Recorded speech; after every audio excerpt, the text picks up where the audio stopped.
In this video, I'm going to analyze the 5 most overrated and the 5 most slept on teams for the playoffs. Starting with the most slept on, at number 5 is going to be the Denver Broncos. The Broncos are a team that I think could be good this year. I'm not saying they will be, but they could be. Bo Nix, there's a very good chance that he is better than Russell Wilson. A very good chance that Bo Nix is better than Russell Wilson. I think that you look at it and you see how bad Russell Wilson was in Denver.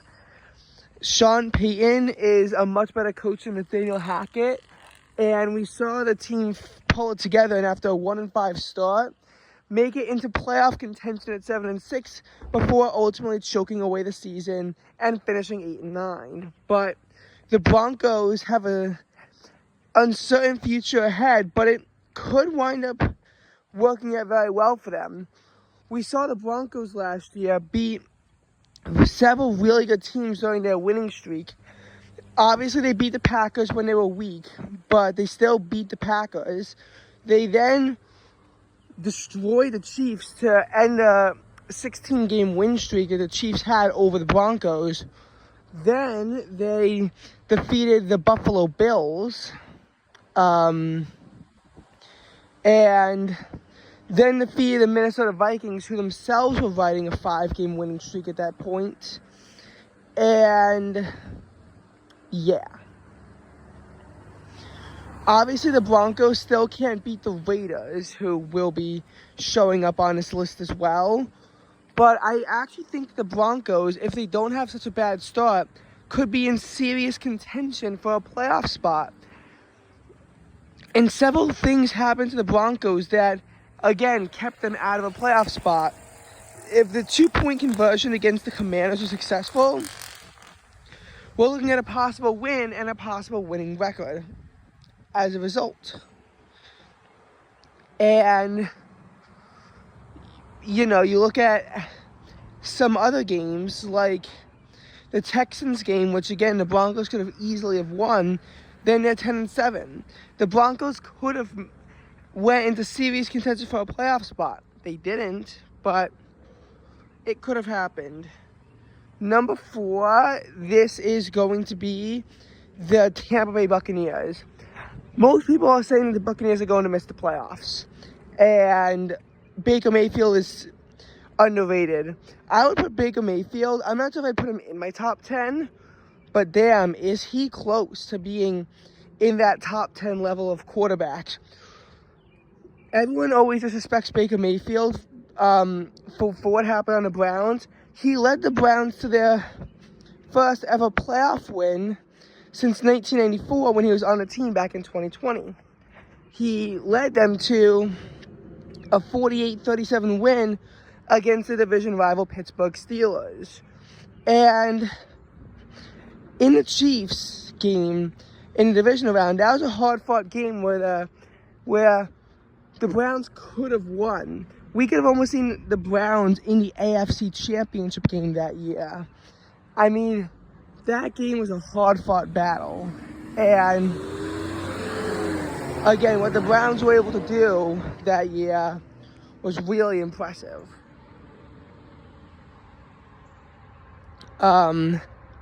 Now, then he was on the Panthers, and he didn't exactly do great on the Panthers. On the Rams, again, he actually led us a 98 over 71-yard drive because of penalties. Touchdown drive with less than 2 minutes left, with the Rams having no timeouts. And he led them to a wild victory over the Las Vegas Raiders in Week 14. Granted, Josh McDaniels is an idiot, but still, that's impressive. And on the Buccaneers, since 2007, they didn't make the playoffs until 2020, when Brady came and they were successful. And everyone thought that this was going to be the Falcons' year to win the division, and that the Buccaneers weren't going to make the playoffs. And Baker Mayfield led the Buccaneers to a 9-8 record, winning the NFC South and winning a playoff game against the Eagles. Yes, the Eagles were beaten and battered, but the Buccaneers still had a dominant game over them, and then almost were able to defeat the Detroit Lions. So the Buccaneers are a very slept-on team that I think is going to cause serious damage. Number 3, this is going to be the Los Angeles Chargers. I think that people are sleeping on the Chargers and Jim Harbaugh, even though Harbaugh literally led Michigan to a college football championship win this January. I think people are sleeping on him. I think that people are sleeping on Justin Herbert. People have to recognize that Brandon Staley was a big reason why the Chargers weren't successful, and yet Staley, is going to finish off with a 24-25 overall record when you include the playoffs, 24-24 regular season. In 2022, obviously people were calling for his head after he blew a 27-0 lead, and I was wondering, how could you really can't fire a coach who led you to winning records both years, even in that embarrassment. Otherwise, you'd say that Andy Reid should be fired after the 2017 season, considering that he choked away 2013, both in the regular season and the playoffs. He choked away 2017 in the playoffs, and Reid was not that good. You'd say that even though he led the Chiefs to a winning record every single year, you could make the argument that Andy Reid should have been fired after the 2017 season. Now, he wasn't, and obviously then Mahomes came along, but you could make that argument. And that's the same thing here. Obviously, when in 2023, Staley the Chargers were 5-9 under Staley's watch, and obviously they got embarrassed by the Raiders by putting up 63 points, 49 of them offensively, but still, the Chargers, they have Justin Herbert, and he's dangerous. Especially the Chiefs being weaker, this could be the time where the Chiefs' dynasty could come to an end at the hands of the Chargers. Number 2, this is going to be the Las Vegas Raiders. I know pretty much every single AFC West team is slept on. I think that every single AFC West team is actually going to have a chance this year. The Raiders, people think they're only going to be like a 6 or 7 win team with Antonio Pierce. I think Pierce can guide the team to 9 wins. They were 3-5 under McDaniels, and Pierce led them to 5-4. Granted, most of their wins were against really bad teams like the Giants and the Jets and the Chargers and the Broncos, but he also led them to a win over the Kansas City Chiefs on Christmas. That's impressive, and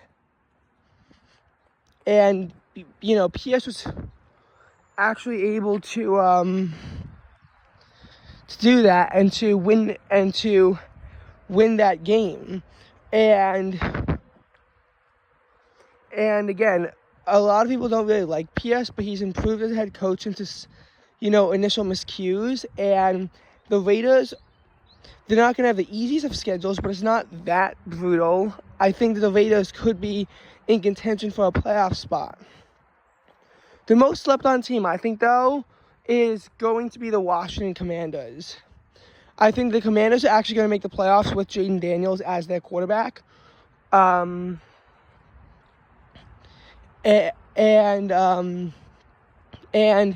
also have Dan Quinn as their head coach, which I think will be very good for the Commanders. I'm actually worried that the Commanders could steal the division from the Eagles next year, not really taking the Cowboys that seriously because of how horrible their free agency went. Now, for the 5 most overrated teams, number 5, this is going to be the Atlanta Falcons. I think that Kirk Cousins could lead the Falcons to a playoff berth. It's possible. It is absolutely possible that Kirk Cousins leads the Falcons to a playoff berth. But they're not stealing the division from the Buccaneers. there'll be a fringe wildcard team that's almost certainly going to be a first-round exit. I don't even know if Kirk Cousins can guide them to the playoffs, though. Kirk Cousins, throughout his entire tenure, has only one win in a playoff game. And that was the 2019 wildcard game against the Saints. He only led the team to the playoffs 3 times: the 2019 Vikings, the 2022 Vikings, and also the 2015 Washington Redskins. And, you know, in the case of the 2022 Vikings, people always say that he led the team to a 13-4 record. That 13-4 was probably as fraudulent as it's going to get. I think the 2022 Vikings are the most fraudulent team that you're ever going to see. They won 11 one-score games when it mattered most. They lost to the Giants, ironically enough, in a one-score game. They lost in a one-score game, and obviously, like, how they were able to keep getting away with it was impressive. Against the Giants in Week 16, they hit a game-winning 61-yard field goal. In Week 15, they somehow clawed back from a 33-0 deficit against the Colts. In the Bills, they had to battle back from being down 27-10. Not only that, the Bills had the ball at their own half-yard line, 27-23, with only 49 seconds left. If the Bills get that quarterback sneak to actually work, they win. But the Vikings jump on the ball after Josh Allen fumbles it and wind up winning the game in overtime. I mean, they mostly beat bad teams. And even when, you know, they beat a good team, even in those cases, it was still fraudulent because they did something to somehow get away with it. I think that Kirk Cousins isn't that good. He's also could get severely injured. And, I mean, I like Michael Penix Jr. I'm a Washington fan because it's one of my dream schools. But you look at his performance in the 2024 College Football National Championship against Michigan, and it was one to be desired. He only threw 1 touchdown. He had 2 interceptions. He had 2 really bad interceptions that led to Michigan's victory. I think that you look at that, and it's just like, yeah, Michael Penix, isn't that good. I don't know what the Falcons front office is doing. I don't trust them. And I really think they should have hired Bill Belichick, and I don't know who this Raheem Mostert guy is, so I'm not going to take them seriously. Number 4 is going to be the Dallas Cowboys. The Dallas Cowboys are here because they always are. They're always an overrated team. Everyone always thinks they're going to do well. They always embarrass themselves in the playoffs. And this year, I think they're going to be either a weak wild card team or they're going to miss the playoffs entirely. I mean, like, the Cowboys cannot beat good teams. As a 1 seed, they're going to have to play as a division winner last year, I should say. They're going to have to play good teams. Yes, they get to beat up on the NFC South, but they also have to play the AFC North at the same time. They're going to have to face off against the Houston Texans. They're going to have to square off against both the San Francisco 49ers and the Detroit Lions. They have to square off against 3 teams that are serious Super Bowl contenders this year. You look at the Eagles, and, I mean, playing the Rams and especially playing the Packers is not going to be fun. Especially considering the Packers are also a Super Bowl contender. And the Rams, I almost put them on my underrated list. They probably fall at number 6. But the Jaguars are going to be an easy team. And I think that the Cowboys are going to have a hard time this year. And this might be the end of Dak.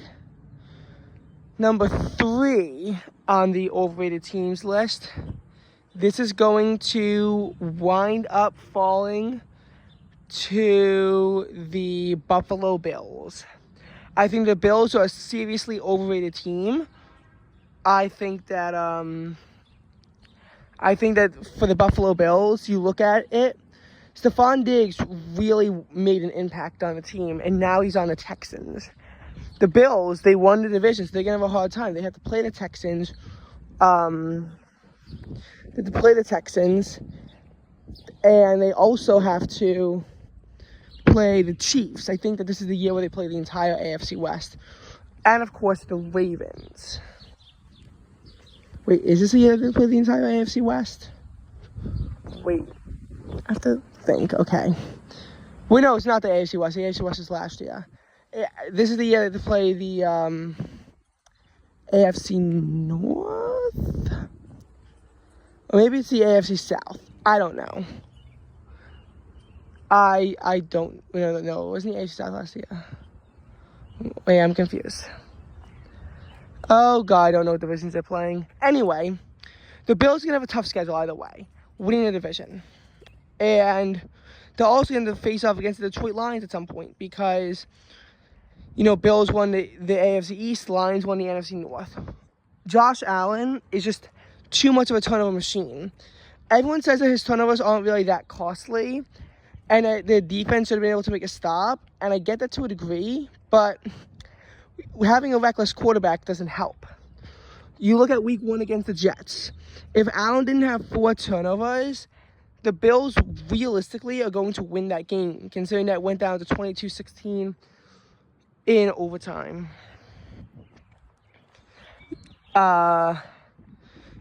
You look at Josh Allen in the week 5 game. Costly interception, close loss. You're going to get a lot of blame for that. You look at their week 9 game where Allen had 2 turnovers against the Bengals in a 1-score game. Week 10, 2 turnovers against the Broncos in a 1-score game. Against the Eagles, he had a turnover deep in his own territory that set up an easy Eagles touchdown that was instrumental in the game being sent into overtime. Even when Allen wins, he doesn't always look good. Like, obviously, yes, his win against the Las Vegas Raiders was dominant. The win against the Commanders was dominant, even though he threw an interception. The win against the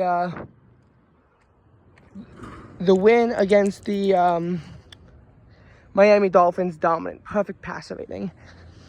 The win against the Giants, though, he looked like utter crap. He threw an interception, and honestly, the Giants made several mistakes in that game, both on the coaching and on the players, that cost them that game they otherwise could have won.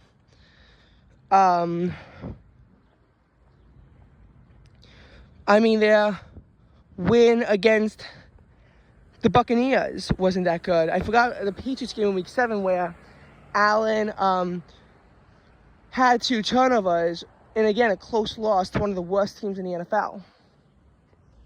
You look at you look at it, and yes, he looked good against the Jets in week 11. He looked good against the Cowboys.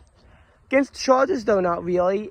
Close win against a team that just got smacked 63-21, had a new head coach, and Allen threw a costly interception and almost cost his team the game. Week 17 didn't look great.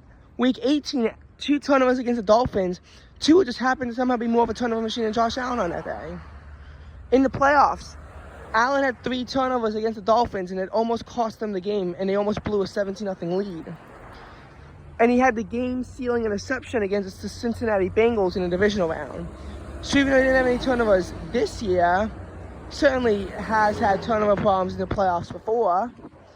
I think that Josh Allen is going to only have more turnovers with MVS and Chase Claypool on their team.